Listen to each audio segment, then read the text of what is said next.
Just finished Pretty Dead Queens by Alexa Donne, and if you are needing a good murder mystery, well, here you go. So I'm continuing my journey going through all the 6 books that I got from the Los Angeles Times Festival of Books, and this young adult murder mystery is so good and is a must read if you really want a good murder mystery.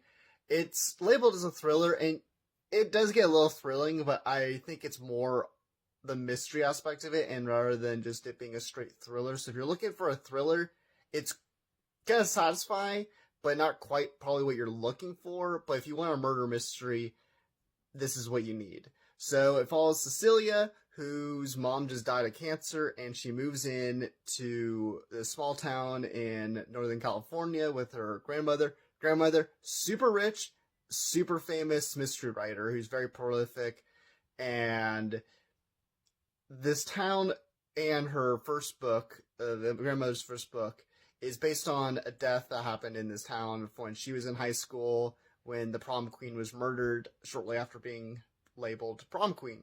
And 52 years later, Cecilia's at this new school, making new friends. The friends are so great, by the way. I love all these characters.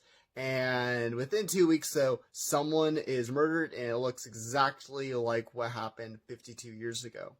And riddled with grief and the shock of finding the body, Cecilia dives headfirst into trying to find who the killer is. And she investigates it herself and tries to go around the police and recruits her friends. It's really fun and really thrilling, and it has this sense of like, yeah, this is really fun. We're just, we're going to go investigate a murder, and then things get pretty serious as the reality of the situation comes into play. There's so many twists and turns. The cast of characters is so great. There's characters you're gonna really love with. There's some that are just so irritating, but in like the most fun way. And there's just so many surprises throughout the book. I do think towards the climax, some of the reveals are great, but I think it just becomes a little like much of like a reveal and the twists and stuff like that. It's just a lot, but it still was a satisfying ending, and I both my I had a lot of theories, 2 of which ended up being correct, but the book Alexa Donne does such a good job of really steering you in different directions, of making some people look really suspicious and some people not. But even then, you might be a little suspicious of those people who seem like they have an airtight alibi, but is it really? Or the people who have no alibi, you're like, well, that's suspicious.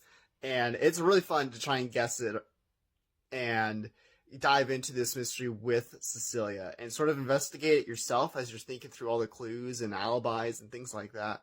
It's an absolute blast. Great characters, a great young adult murder mystery. I highly recommend it.